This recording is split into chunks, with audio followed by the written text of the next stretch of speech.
Hello. Hello. So, Yeah. do you mind just letting me know what's your name? Fatoumata Ba. What was it? Fatoumata Ba. How do you spell it? Fatoumata. Sagoutou. Fatoumata.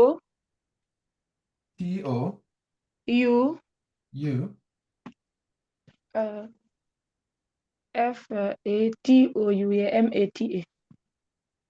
Fatoumata. That's too long. I was trying to change your name from Samsung to your actual name so that people can see your name, because at the moment, do you know how to change your name on Zoom? Yeah. Yeah, that would be helpful if you can change your name from Samsung SM something to your actual name. But if you don't know how to do it, that's fine. Don't be worried. Okay, everyone, it's 5 minutes past 10. Good morning, everyone. This is our second session.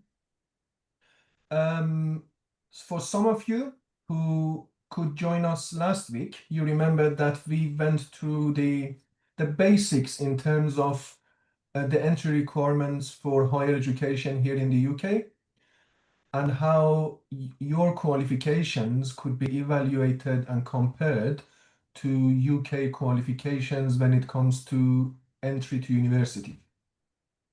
Today, I'm going to more specifically talk about application process for undergraduate and for postgraduate university courses. And at the end, there will be time for you to ask any question that you may have. But before that, I'm going to very quickly take you through what we discussed last week, and just as a recap, as a kind of reminder.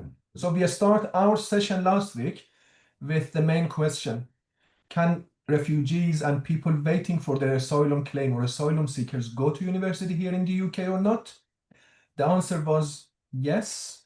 So being a refugee Again, this one. or being an asylum Again, seeker again, again. He's doesn't mean that you cannot go to university. Okay, so that's your immigration status doesn't prevent you from university applications.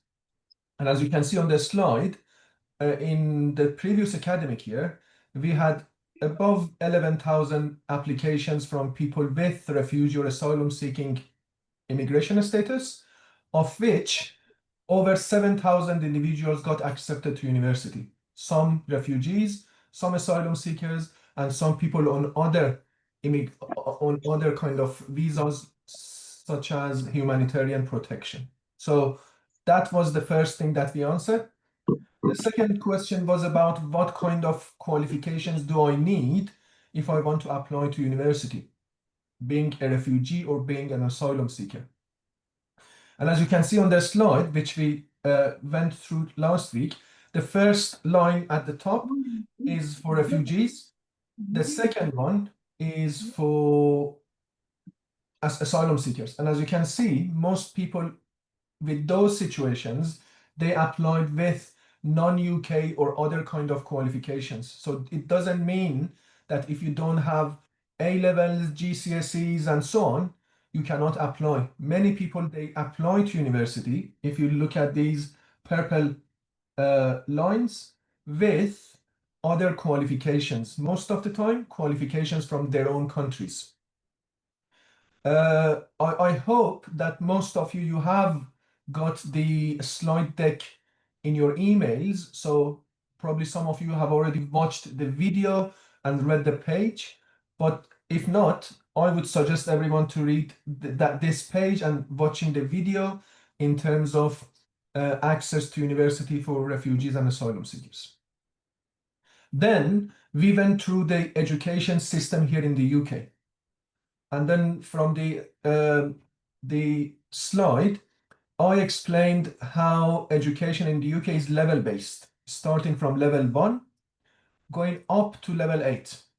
And the simple fact that for any level, if you decide to apply for any level, you should have the previous level qualification.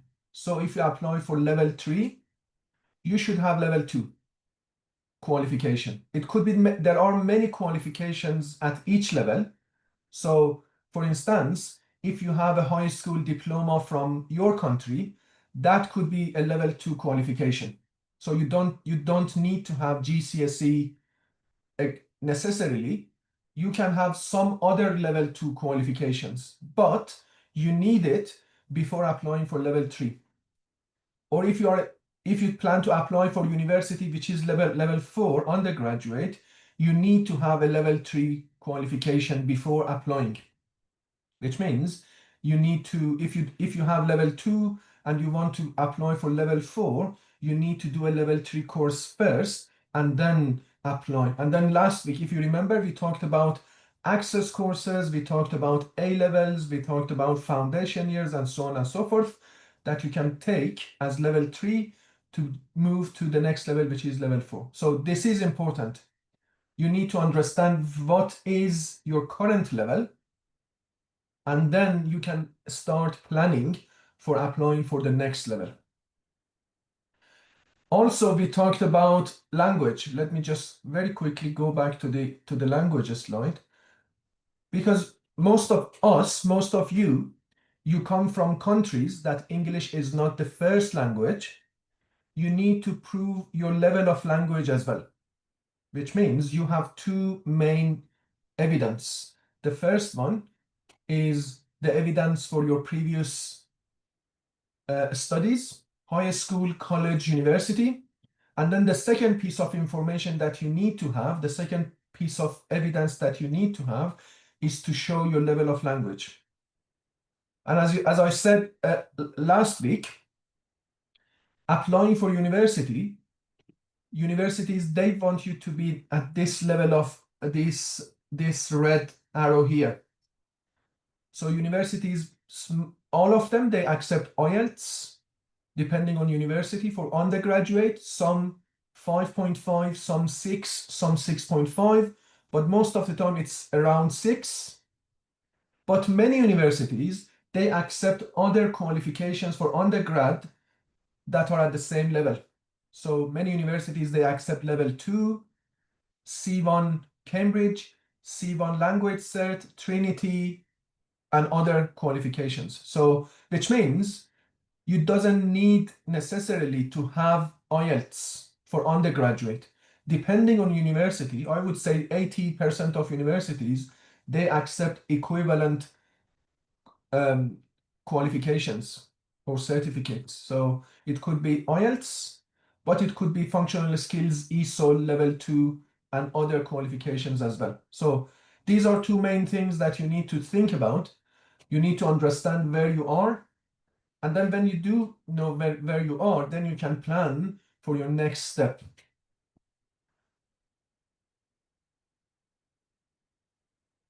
Then we talked about if you plan to go to university next year in September, which means next academic year. We are now in academic year 2025-26. Next academic year is 2026-27, which will start in September 2026. If you plan to go to university, then the application deadline is 14th of January 2026, which means in about 3 months or so. And today I'm going to be more focused specifically about the application process for undergraduate, how you need to apply, and then what evidence, what kind of information you need to apply, and then taking you through to a step-by-step application process. And then in the second part, I'll be talking about postgraduate master's applications as well.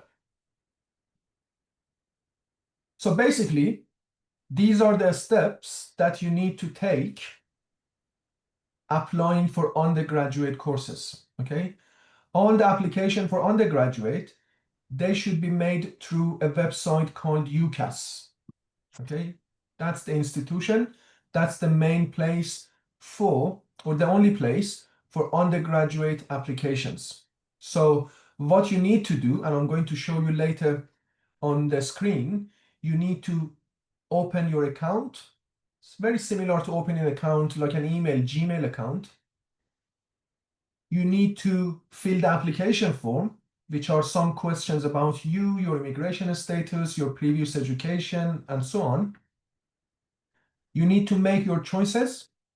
You have up to 5 options, 5 universities, 5 programs to choose. You can choose 1, 2, 3, 4, 5.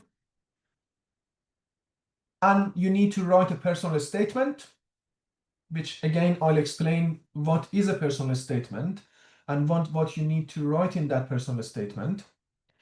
Also, you need to have a referee, someone that can provide you with reference.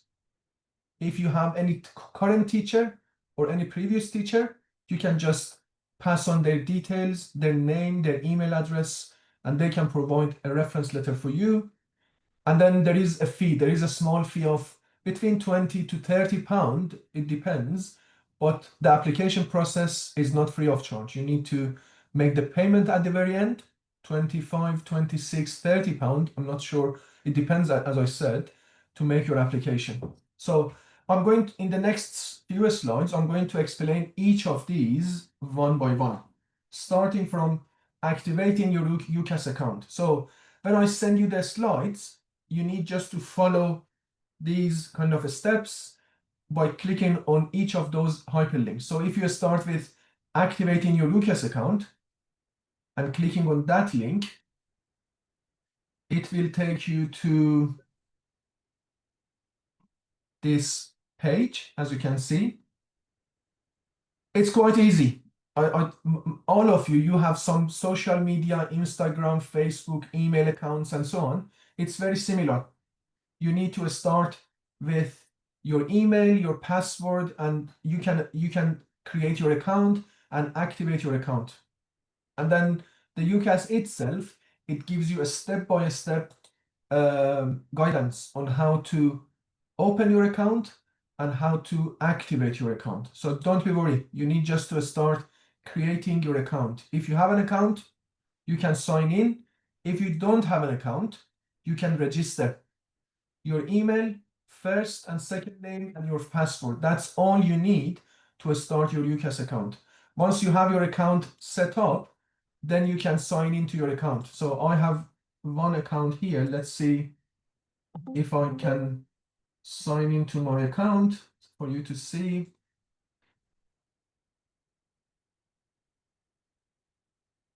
When you have your account up and running, then you can sign in and you can start your application process. Okay, so this is the application process. You can start if you apply for undergraduate or postgraduate. Most of you apply for undergraduate, you can continue with undergraduate, or if you are applying for postgraduate, you can continue with that. But the point is, you will have all the information needed for the application process, anything that you need about what to do, how to apply, what subject to study, the careers that you may have in the future, application dates, everything that you need in terms of information is there.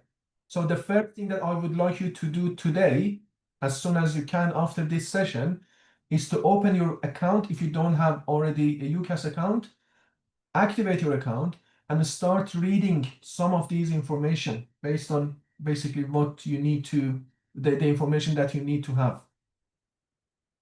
Okay, so that's the first one. Then the second one is about understanding what is your current financial status. Because yes, I mentioned that it doesn't matter if you are a refugee or asylum seeker, you can apply. But the point is, universities here in the UK, they are not free of charge. Someone should pay for that, okay? So if you are refugee, you have access to a student finance. In many cases, almost every case, there are some people that may not have access, but most refugees, they can use student finance. For asylum seekers, they cannot, but for them, there are scholarships. If they can get the offer, then there could be opportunity for a scholarship. So the second part is about understanding your financial status.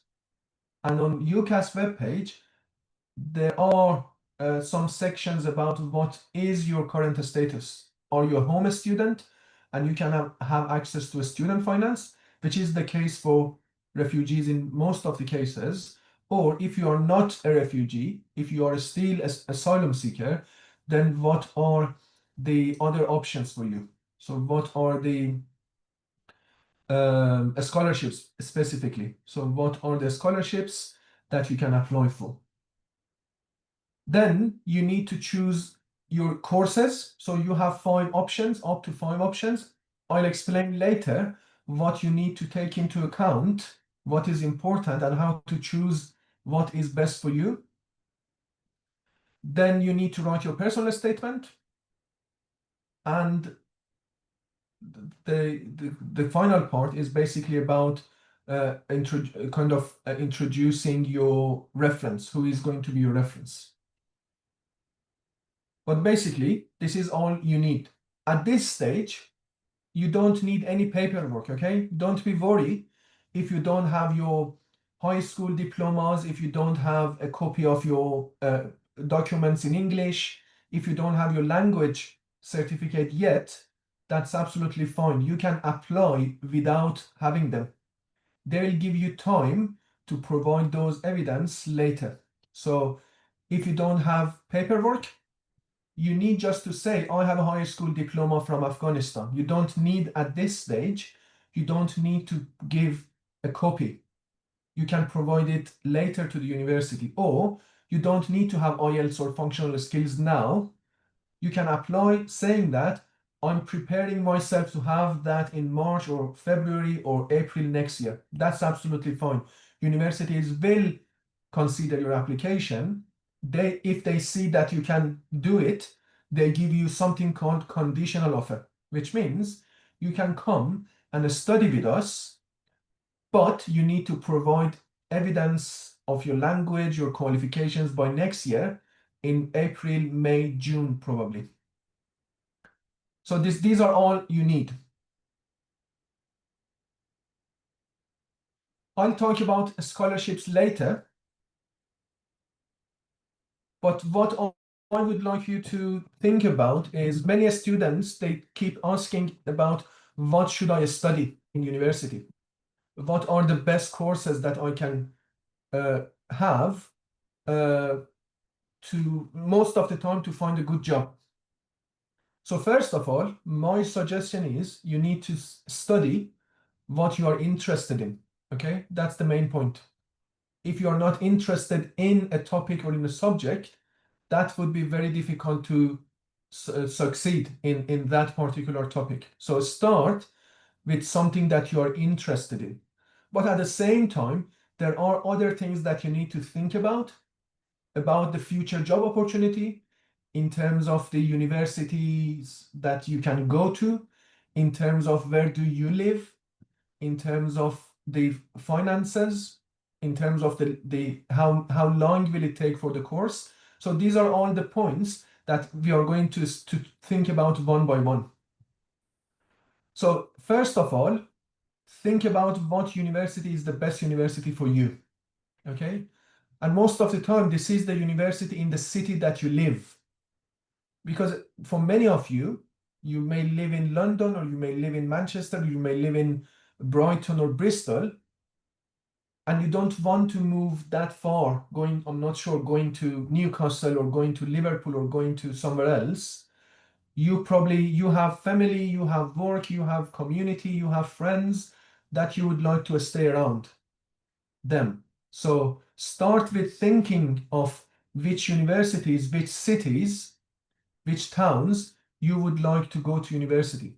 Sometimes some of you are open to moving from south to north, from west to east. That's fine. If you're prepared for that, that's absolutely fine. But think about which cities, which towns you can go to first. Do you want to stay where you are, and how long you are prepared, and how far you are prepared to move?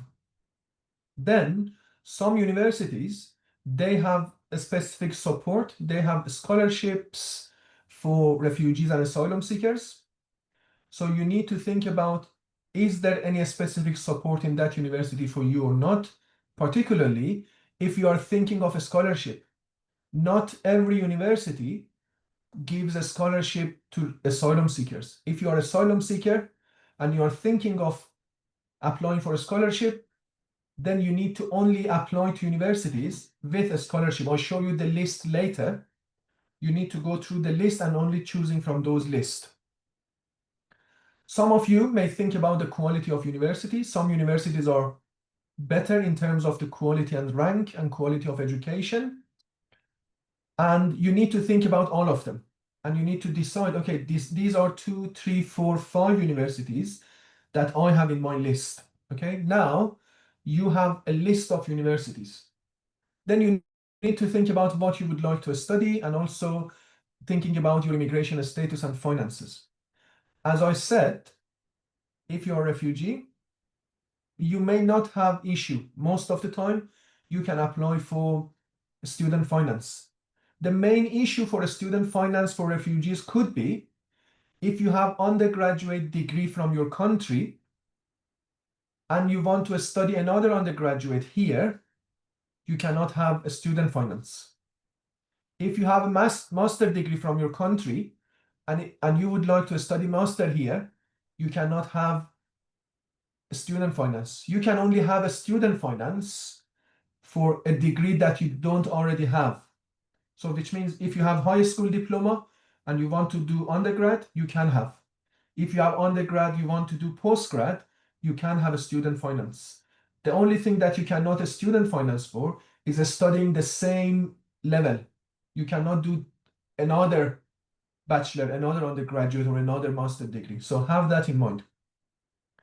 But if you're still an asylum seeker, these two links, STAR and Refugee Education UK, if you click on them, the links will take you to the list of universities giving a scholarship to refugees and asylum seekers. Okay, so if you click on the scholarships,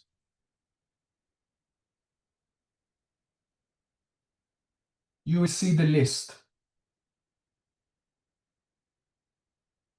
So this is the list. As you can see, I think we have over probably 50 universities giving a scholarship to refugees and asylum seekers. So you need to go through the list and decide which universities you would like to study. So for instance, if you decide to go to University of, I'm not sure, Birmingham, University of Birmingham, they have a scholarship for undergrad and postgrad. And they give a scholarship to asylum seekers and refugees and humanitarian protection. And that scholarship is free education. You don't need to pay the tuition fee. Every year they pay you £5,000 for living expenses. And they give you a student accommodation as well. Okay. The one thing that you see, all of them are closed at the moment because they will open them next year for the next academic year. They are closed for this year because this year has already started. So what I would suggest again, when I send you the slides, you go through the list and see which universities are in this list that you are interested in, and they give a scholarship to someone like you with your requirement. So for instance, if you are in Cardiff, University in Wales, University of Cardiff, they have undergrad and postgrad for asylum seekers, but not for refugees. Okay, so these are the things that you need to pay attention to. Or let me see, University of, if you are in Scotland, University of Glasgow, they have undergraduate and postgraduate for asylum seekers and for refugees both. They don't, they kind of pay for your tuition. So the study is free of charge, £5,000 for your accommodation. Okay, so go through the list and check. And then there are some other scholarships. If you go to Refugee Education UK webpage, again, you will see that there are many other scholarships, not from universities, but from other institutions, mainly from charities, that you can apply for if you need financial support. Okay, so the point is, what I'm trying to say is, if you are asylum seeker, don't think that you don't have opportunity. Okay, many of these students, many of these asylum seekers from these 440, all of them almost, they went to university with scholarships. So if you can make a good application, there are good chances of having scholarships. That's the main point. Next slide, it shows the current situation in England, Wales, Northern Ireland, and Scotland. There are small differences between these 3 regions or 4 regions in terms of the financial support. So for instance, and you can go through the table for yourself later. So if you're in England, and if you're a refugee, you have right to work, you are a home student, and you can apply for a student finance. If you are on humanitarian protection visa, you have right to work, you are a home student, you can apply for a student finance. But if you are asylum seeker, or if you are on limited leave to remain, then you cannot apply for a student finance. You have scholarship opportunities. That's different. That could be different in other areas. Like for instance, in Wales and Northern Ireland, and in Scotland, if you are on DLR or LLR, limited leave to remain, you can apply for a student finance, but not in England. So you can see the differences.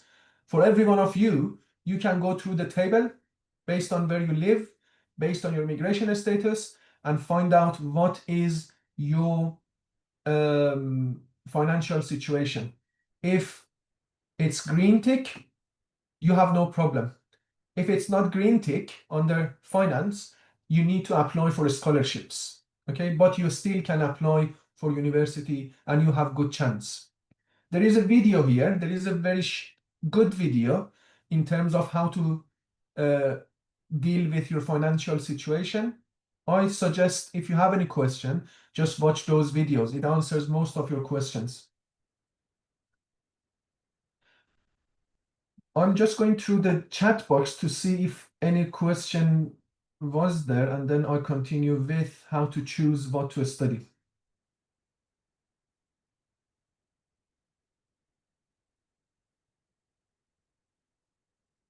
So the question is from Wasim.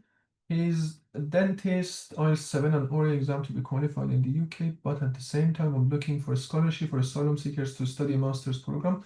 That's a good point, Wasim. And later in the next few minutes, I start talking about the master's programs. So stay tuned. In the next few slides, we are going to talk about masters as well. Okay.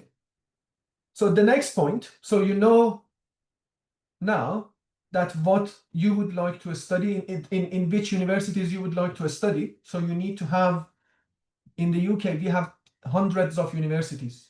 Okay, so you need to start with thinking that these are 5 universities, these are 4 universities, these are 3 universities that I want to apply for or apply to.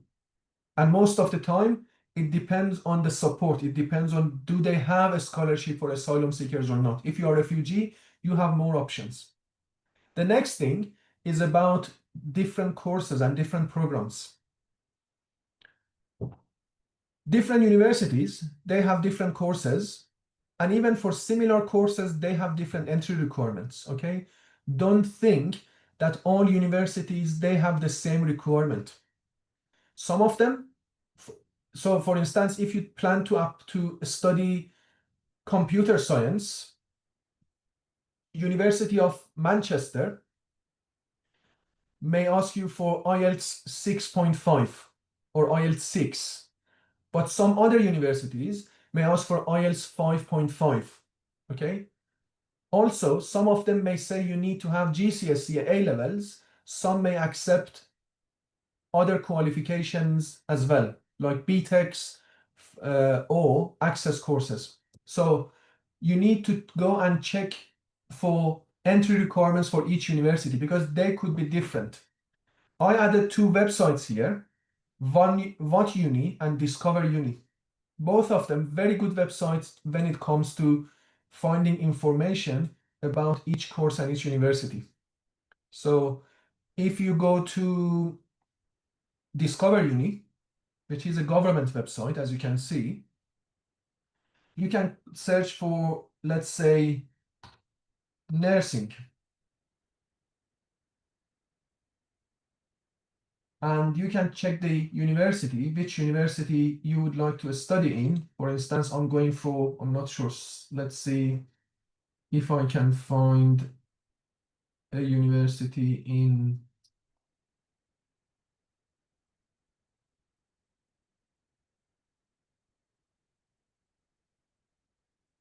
let's University of Sheffield, and then search for that. And then it gives you all the nursing programs in University of Sheffield. So you can see they have two nursing programs. The first one is 3 years, and the second one is 4 years. And if you remember from last week, from the first session, the difference is the 4 years, it has one year of foundation. So it comes with foundation year, which means for many of you, this one may be a better option. But the point is, if you go to any of these, then you'll see the entry requirements. So it's full-time, 4 years, all the information that you need to have in terms of the future jobs that you can find with those qualifications, as well as the entry information.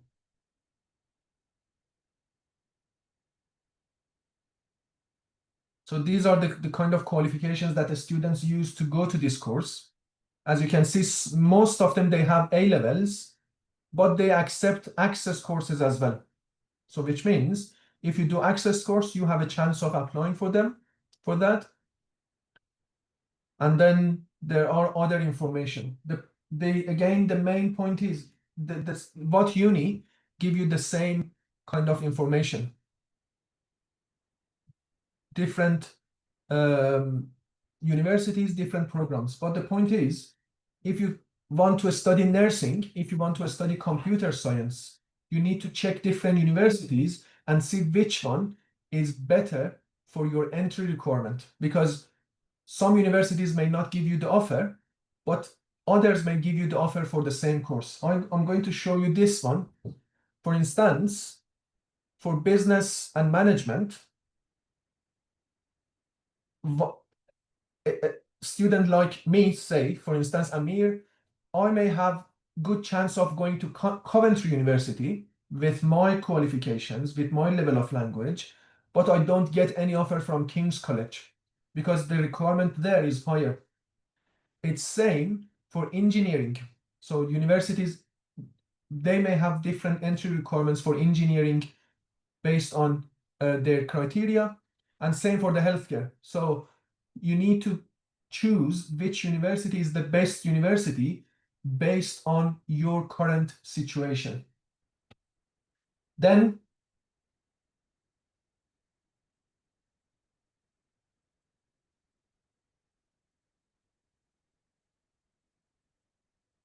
let me find the slide. Yeah, so we were here. So go and check one by one for yourself and then make the list.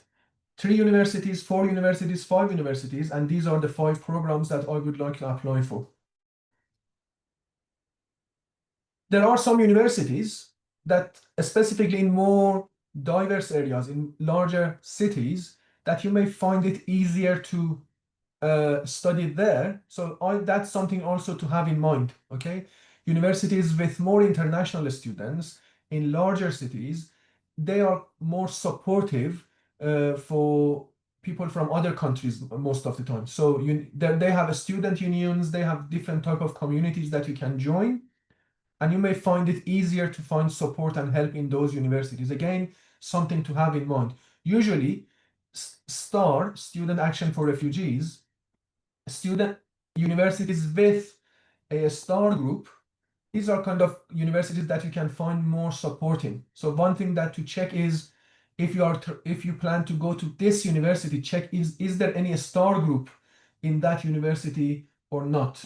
That's a good kind of way of finding out if that's a place that you can find support or not. So these are the next steps that I would like you to do as soon as you can if you plan to go to university next year. List of universities and list of the courses, your scholarship and funding options, starting your UCAS application, and if you need any kind of support, reaching out for support to us or to anyone else that you know. And most of the time, if there isn't a star group in that university, you can directly reach out to the star group. But the main point is choose a university that supports both your goals and your circumstances. As I said, some universities, they have a specific support for people in your stage of life and situation. Okay, we have a question from Sinan. Which university would you recommend as a psychotherapist? Thank you. Well, there is no single university, Sinan, that I can say. There are many universities with psychotherapy course. It's about you and where you can study, because yes, everyone would like to study in Harvard or Cambridge or Oxford, okay? So you need to decide for yourself what is your current qualification and if you can get a kind of offer from that university or not.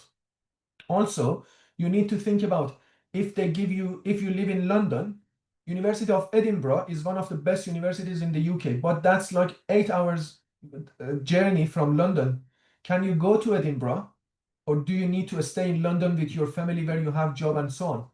So I think that's not the good way of thinking about university. Don't start with the university, start with yourself.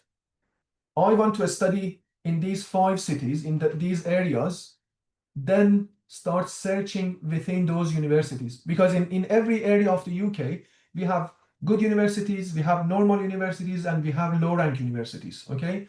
It doesn't matter. It's about you and which university you can get an offer from, because you can choose 5 university and get rejected from all of the 5 because you go for 5 very good universities.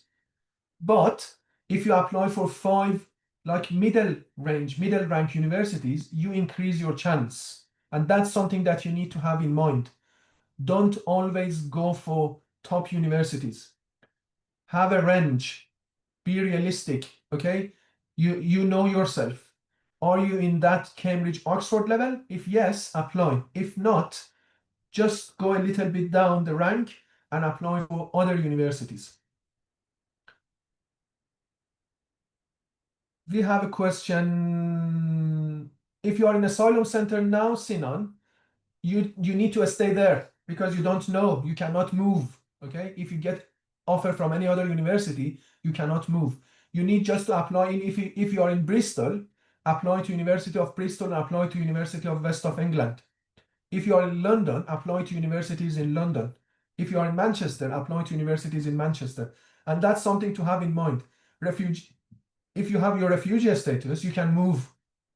But if you're still asylum seeker, you don't have that option. You need to stay where you are or where Home Office wants you to be. And it's better to start applying to universities around the area that you live. So we have Abir. I applied for a student loan and they sent me approval, but I want to apply for the sanctuary. You can do that. Yes, you can do that, Abir. If you go to the list, let me take you back to, if you go to the list,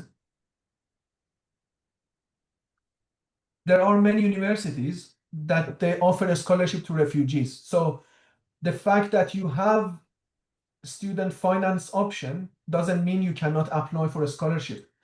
If they check the list, and if the university that you're applying to says refugee in this column, in the column of immigration status, for instance, this university in Wales they don't offer a scholarship to refugees. Aston in Birmingham, they don't offer refugees. But there are some, like University of Bath, they provide to refugees as well. Okay, so it depends on the university, but yes, you can apply. Let me take a few more questions and then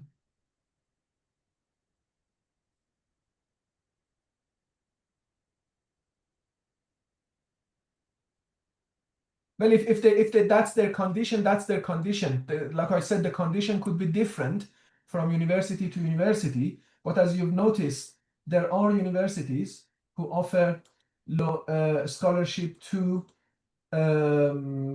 refugees. So the fact that you are a refugee and you cannot access a student finance, you can access a student finance doesn't mean you cannot apply. But as I said, different universities, they have different requirements. So you need to, as you see, most of them are closed at the moment, but you need to reach out to university directly saying that, can I or I cannot. So it depends on the university itself. Okay, so that was the main points. So you need to take all of these into account. Do you like it? Can you meet the entry requirements? Sometimes you cannot, but then you can spend 6 months or a year to do it. But sometimes it takes many more years to meet those requirements. So does that make sense for you to wait? Because if you are 20, if you are 30, you can wait 2, 3, 4 years to go to university. But if you're kind of not that young, you need to start as soon as you can. So probably you need to think about other courses where you can meet the entry requirements. Can you pay for that? Do you have access to a scholarship or finance? Can you move to those cities or areas or not? And altogether, you need to think about what is the best option for you. Because a good option for you may not be a good option for someone else. You need to decide for yourself. Again, a very good place to find information about different courses and programs is the UCAS page. And in that, you have all information about all the programs in all UK universities. So you need just to choose. So for instance, you would like to undergraduate 26, 27. So, and you do social work, just search for that. And you see all the options that you have. Just click on one of them and you'll see all the universities with their courses, with their entry requirements and application process.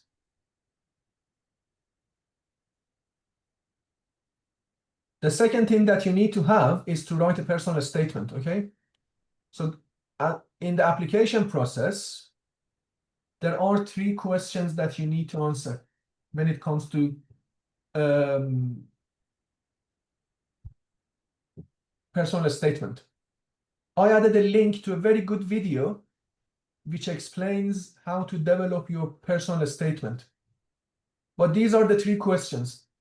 If you go to your UCAS account and you start the application, when it comes to personal statement, there are 3 questions that you need to answer. Why do you want to study this course or subject? Why do you want to study nursing? Why do you want to study computer science? Why do you want to study engineering?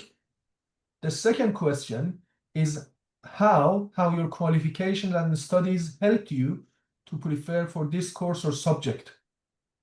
So here you need to explain the previous courses that you've done, saying that in high school I did some courses in science, some courses in math, or I did some volunteer job, I did some other studies, I did some online courses, but you need to explain how you prepared yourself for this particular course and subject.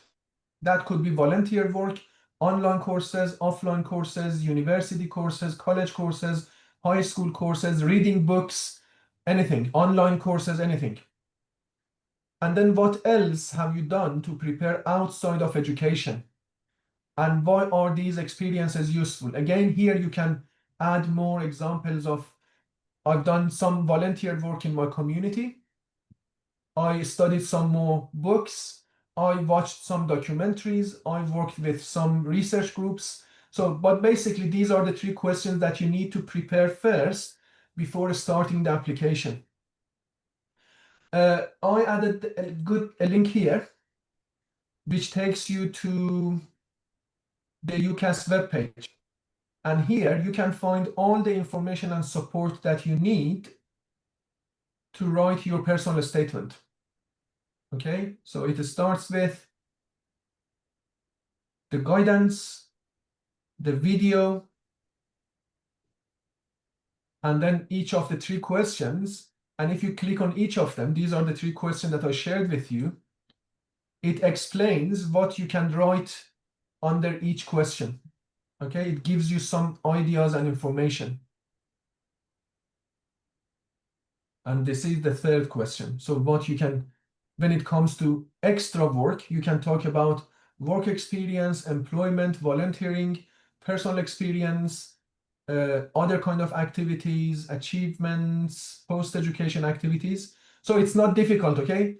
If you go and read, then you can just answer those questions for yourself. But you need to have them ready, okay? You need to have them ready before starting your application. One thing that you can do, you can write your personal statement, okay, and send it to me, and I can read and comment and help you to make it better, okay? Before you apply, just answer these 3 questions, send it to me. I'm happy to read and help you to improve it before starting your application. Just have that in mind. Any other question? Let me see the question box.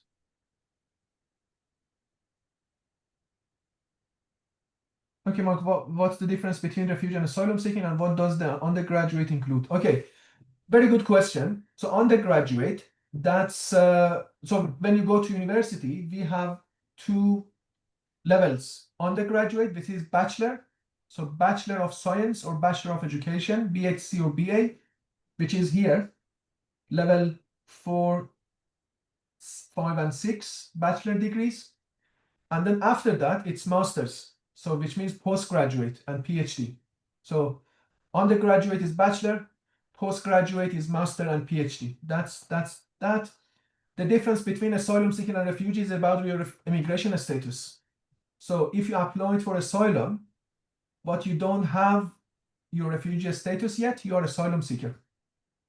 If you have your refugee status, which means your asylum case have been processed, you probably had some interviews and so on, and now Home Office, they gave you refugee status, you're a refugee. That's, you have a card, all of you probably have a card or online document which shows that you have 5 years refugee status visa, or you are still an asylum seeker. That's the difference. Any other question before we go for postgraduate?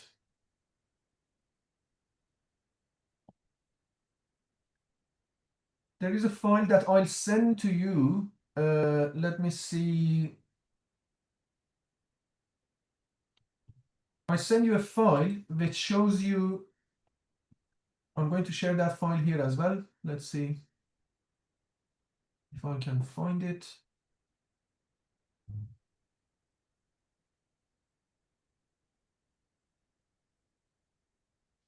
Okay, I sent this file, this PDF file to you on your emails as well.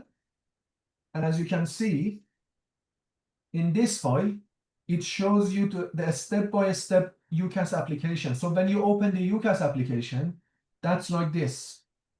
They want you to put your date of entry to the UK.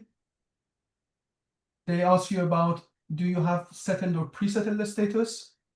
So if there is any question in that application process that you don't understand and you don't know what is the best answer to that, come back to this file, okay? Here in this file, it explains what is the best answer to UCAS questions.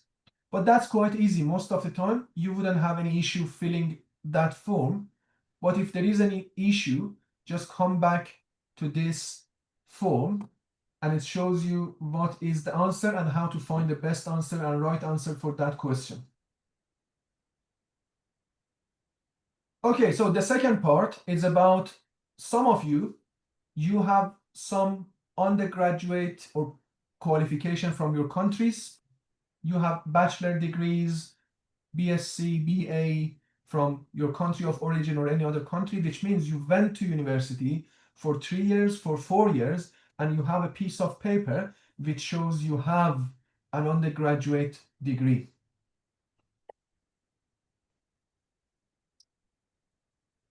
You can use that degree to apply for postgraduate. Okay, you can use that to apply for postgraduate course. If you have bachelor, you can apply for masters. If you have a master, you may be eligible to apply for a PhD as well.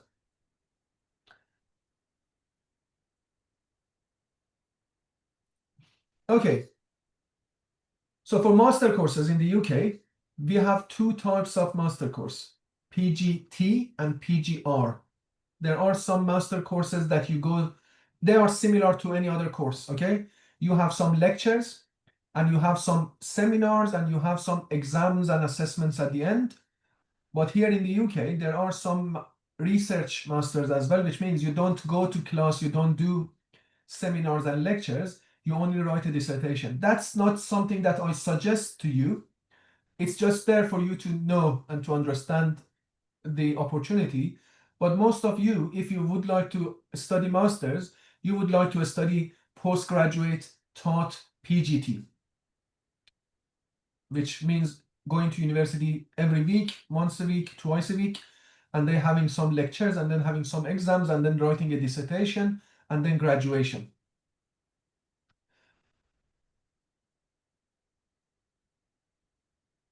The difference in application process is for undergraduate, you just apply to UCAS. Okay, you can just apply to one place. It's UCAS, and you can choose up to 5 universities. You cannot apply directly to universities themselves, only through UCAS, and you only have up to 5 options. For master and for postgraduate, it's different. You need to apply directly to universities, and you don't have any limit. You can apply to all the UK universities if you want. So applying directly to university, and there is no limit. These are 2 things that you need to have in mind. I added a link here, and through that, again, you can find information about postgraduate courses. What you need to do is to change this from postgraduate to undergraduate, okay? If you put it on postgraduate, and I'm not sure because we had a dentist here. Let's see what postgraduate courses we have in dental. So dental education, dental hygiene, implantology, materials, surgery, technology. So these are all postgraduate courses with dental in their title, okay? You need just to, let's see, dental hygiene. If you click on dental hygiene, it takes you to a list of universities with dental hygiene courses, postgraduate.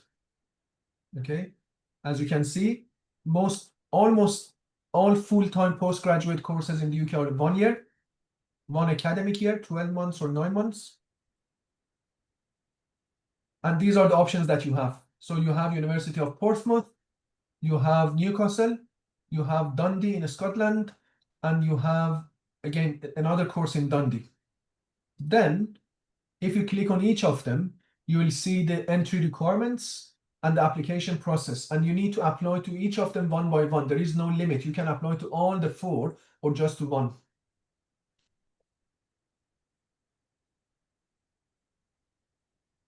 And these are the main requirement when you apply. Applications are online. So every university, they have an online portal for postgraduate application.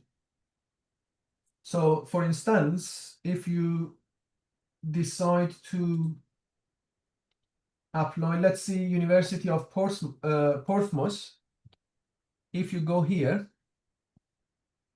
and September 2026. It takes you, there is a link which it takes you to entry requirement, fees and funding, and it takes you to the course page, which is on the website of the university itself.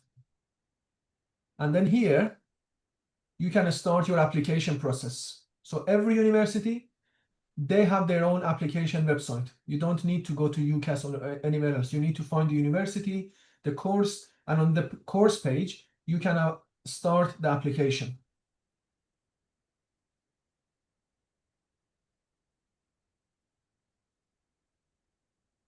Just going back to where I was.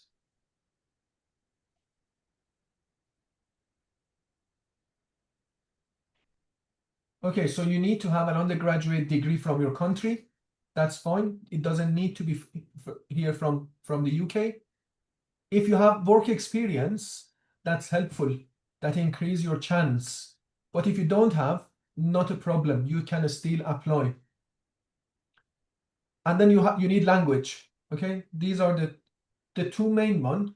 It's qualification, an undergraduate degree from your country or anywhere else, and language qualification. For postgrad, most universities, it's not like undergrad. Almost every university wants IELTS. Okay, so you cannot use, unfortunately, other like level 2 ESOL kind of qualification for postgraduate. The only option that you have is IELTS or TOEFL. And IELTS, it depends on university. Most of the time it's 6.5, but there are universities asking 6 or 7, but most of the time it's 6.5. The best way to find out what is the requirement, just checking the university webpage. Because again, having in mind, universities are different in their entry requirements. So the application process for MSc is, once you realize which university you would like to study in and what course, for instance, here, you want to study dental therapy in University of Portsmouth, then you go to the web page, you start the application process. You fill the application form, your information. Here, you need to have your qualifications ready. It's not similar to undergrad. Here, you need to upload your undergraduate qualification, and it should be translated in English. You need to have your personal statement again ready to upload it. You need to have a reference, a current or previous teacher. You need to have the transcript, the list of when you have your degree, you have a degree certificate, and you have a transcript which shows the list of modules, the list of topics and courses that you passed in your undergrad, and your marks, your grades. But you don't need your language at the time of application, okay? If you don't have IELTS, so if you apply now, but you don't have IELTS, that's fine. You can start the application.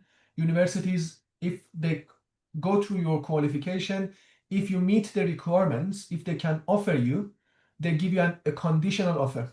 And then you will have time to sit your IELTS exam and provide your results. And then we don't have a deadline similar to undergrad.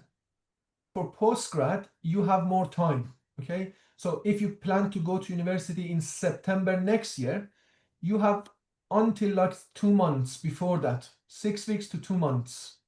So you need to apply around March, April, May until, okay? So the sooner you start, the better, because you can have your conditional offer, but we don't have a deadline in January like undergrad. The deadline is 2 months most of the time before the start of the course. The postgraduate statement is different. So for undergraduate statement, there were 3 questions that you need to answer. For postgraduate, you need to write 500 words. One side of A4, and you need to explain those 5 main areas.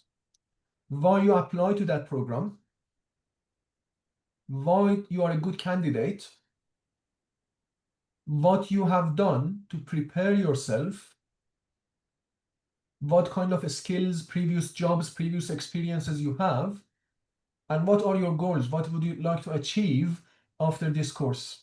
Okay, so just these are the questions that you need to answer in those 500 words of space that you have. When you get the slides, if you click on this link, it takes you to a page when you can find good examples of personal statement for many different topics, different subjects. So this one is for law, but if you search the website, there are many other statements for many other topics and subjects. Okay, so try to read some personal statements before I start writing your own. But these are the questions that you need to answer. To be honest, postgraduate is quite easier to apply if you have the requirements. So 2 pieces of evidence, 1 undergraduate degree and 2 language. These are the 2. And then you can apply to 5, 6, 7, 10 universities, and hopefully 1, 2, 3, they'll give you offer, and then you have options to choose from which one to go. I don't go through the PhD, but again, you have options if you have a master's degree. If you'd like to study a doctorate or PhD degree, again, that's an option you have. You can use a student finance for that. There are scholarships for that. I don't think anyone here, I've gone through your registration information. I don't think anyone here at the moment plans to study PhD. Most of you planning to study on the undergraduate or postgraduate MSc, masters. But again, that's an option for MSc holders. If you are interested, let me know and I can give you more information. Okay, we talked about, let me see if we have any question before going to the, do you have any question at the moment? I can see there are 2 questions from, like 2 private questions. I'll explain them to the person later. But if you have any question, just write them down. The next thing that I would like to explain is scholarship and sanctuary scholarship or scholarships for asylum seekers and refugees. So for them, you should first apply to university, okay? You cannot first apply for a scholarship. You need to, for undergraduate, you need to go through UCAS, you need to apply for university. When they give you offer, then you can apply for a scholarship. Don't start with a scholarship. And if you apply for masters, again, you need to apply to the university. When they give you offer, that's the time that you can apply for a scholarship. So scholarship is something that you need to think about now, but the application is when you have your offer from that university, because then you can go to University of Bristol saying that I have an offer to study undergraduate computer science. Now I want to apply for a scholarship for asylum seekers and refugees. So that's something to have in mind. Start your university application first, have your offer, then next year there will be time for scholarship applications, because as you've noticed, scholarship applications are closed at the moment and they open them next year in February, March. So the sooner you apply, the sooner you have your offer, and then the sooner you can apply for a scholarship and secure your scholarship. That's why I encourage everyone to be quick and to start your application as soon as you can. There are some very good videos from STAR and from University of Sanctuary on how to fill the application. Okay, you can watch the videos. Some of the students from previous years, they share their experience. Here in Olive, I worked with some students in the past who got a scholarship from good universities in different areas of the country. So you have chances, okay? Not everyone has a kind of chance, but you have good chances. You need to try your best if you would like to have a scholarship. But we had students in the past who got a scholarship from good universities. Some of them, they went to very kind of good universities in London, in Manchester, in Birmingham, and so on. If you want to shift there is a question, if you want to shift previous profession to another profession, how it's going to happen. Okay, do you mean by studying a new subject? Is it just about changing your job, or do you want to study a new thing in university?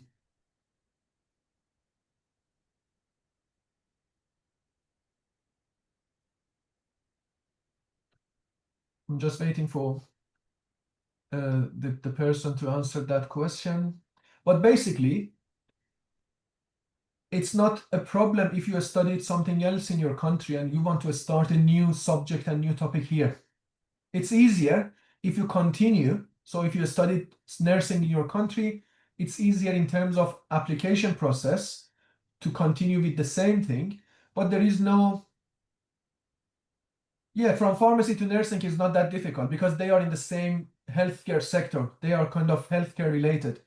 But again, once they are close, like if you want to healthcare, social work, nursing, midwifery, pharmacy, psychotherapy, the healthcare related topics, that's not that much difficult. Okay, you need to just find more information about the entry requirements. But even sometimes moving from one topic to a totally different subject or area is possible. Sometimes not, it depends, okay? For instance, if you would like to study postgraduate engineering, you should have some undergraduate engineering degrees, okay? But if you want to study postgraduate business and marketing, you don't need undergraduate business and marketing. You can just move from psychology to business and marketing. It very much depends on from what topic you would like to shift to what topic. The closer they are, the better. But in many cases, it's possible. But in pharmacy to nursing, not a major issue because they are similar in terms of the background and the kind of knowledge that they require you to have. When you have the offer, the Sanctuary Scholarship application process is quite easy to do. The only thing is you need to fill the application form and you need to write a personal statement. But personal statement for a scholarship is totally different with personal scholarship statement for university. That's something to have in mind. Because sometimes we had students, they sent the same statement for a scholarship that they sent to university. These are two different things and questions are different. In your scholarship application, you need to talk about your current situation and why you cannot afford to go to university and how important it is for you to have access to a scholarship. So it's not about I want to study computer science, I'm a good person in computer, I'm a good student. It's not about that. That was for university. The main focus of Sanctuary Scholarship application and statement is explaining your current situation. You are on refugee, you are asylum seeker, you don't have access to funding, you are refugee, you are limited in terms of your access, you have some family to take care of. So you need to explain why you need money and how that money can help you. That's the main focus of Sanctuary Scholarship. Hopefully, next year, when you start writing your scholarship applications, again, I'm happy to read your statements, okay? Whenever you have a statement and you need someone to read, feel free to send it to my email and I try to give you some feedback on how to make it better and improved. Okay, this is important part now. What I would like you to do when I send this to you, these are a list of some of the organizations in different areas of the country supporting refugees mainly with their education. Okay, starting from, many of you already know Breaking Barriers and RefuAid, but depending on where you live, some of them, they may be good places for you to reach out to for support. So Breaking Barriers, they provide support, and if you click on each of them, it takes you to the organization webpage. As you can see, Breaking Barrier, they have employment, education, skills building, reaccreditation, and language tuition support for refugees mainly in London, in Manchester, in Birmingham, but some of the I think in Liverpool as well. But some of the services that they have is online, so you can reach out to them depending on, specifically if you have a condition like a conditional offer from university, they are quite happy to help you with your language tuition. So if you go to the language tuition page, you can start registering yourself, filling the application, and then they come back to you once they get your application. Sometimes there is a waiting list, but again, a very good place. Similarly, for RefuAid, Refugee Education UK, again, a very good web page to find information about is Refugee Education UK. So you need support.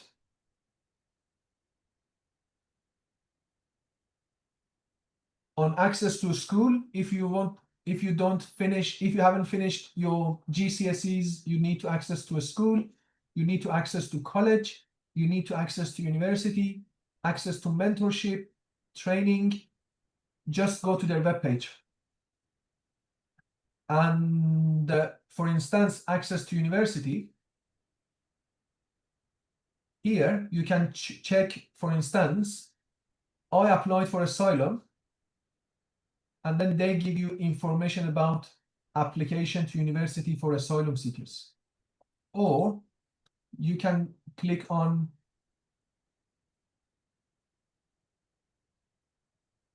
I have refugee status, and then they give you information about people with refugee status in terms of how to apply, how to choose a course, how to find accommodation, the budget, and most of the information that you need. So make sure that you go to their web pages.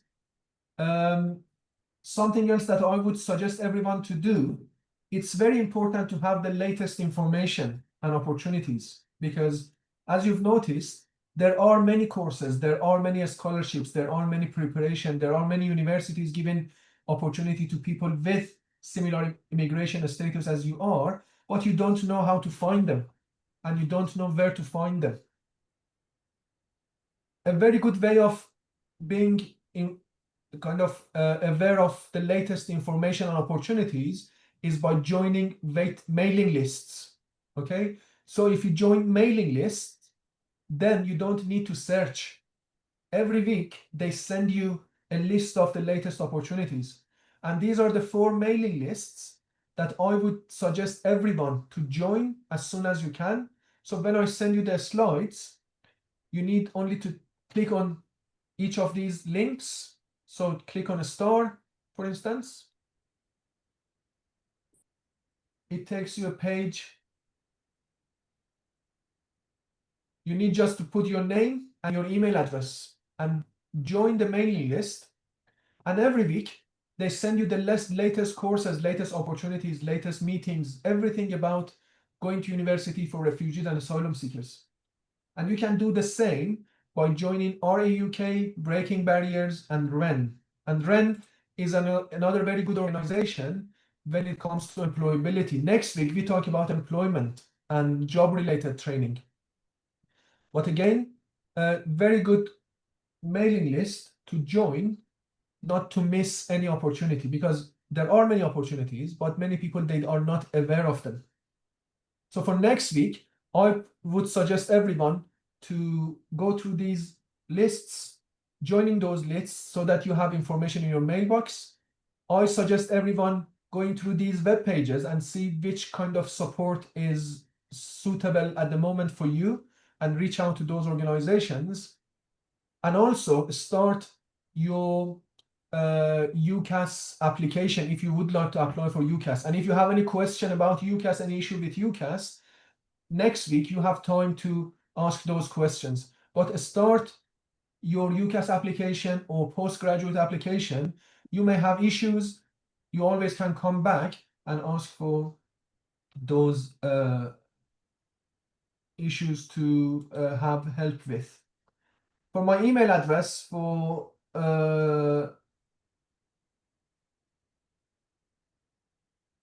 someone asked for my email address. When I send you the slides, you see my email address on the slide, on the first page of the slide. But again, I can write my email address here, but this is my email address. We have a question from Dora about how can we get the slides and your email. So my email is there. The slides will be sent to your email. When you registered for the course, you fill the form. And in that form, you gave us your email address. So Corinne and my colleagues in Olive, they'll send you the slide and then the recording after the session. But basically, our next session is next week. Next week is a time for you to ask any question that you have. So go and try UCAS, go and try postgraduate application. And next week, we will talk about, let me go back to next week, we will talk about this part of the vocational route, because not everyone wants to go to university at the moment. Some of you, you have your degrees, you have your qualification, you have your experience, and you prefer to do some other courses instead of going to university and then starting your job. Next week, I'll answer your questions about application for UCAS and masters, but the main focus will be on this side, the work and vocational training, and what kind of opportunities you have and how to plan for your future career here in the UK. Anyone has any question?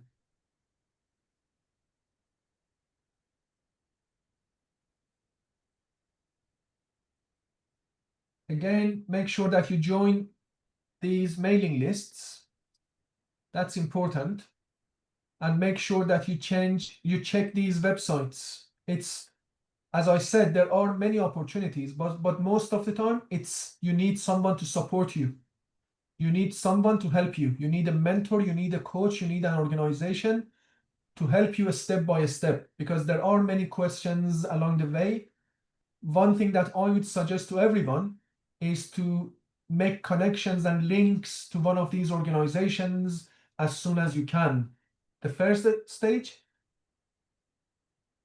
joining their mailing lists, but then trying to reach out to them to go to one of the courses, to have a mentor, to go to some of the trainings. If you have any question, they're always happy. Many of them, they are always happy to help. So just reach out for support. In many cases, it's difficult to do everything on your own, okay?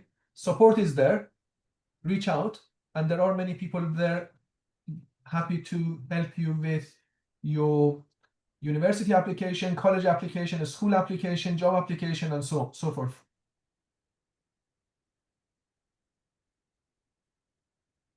So that was the end of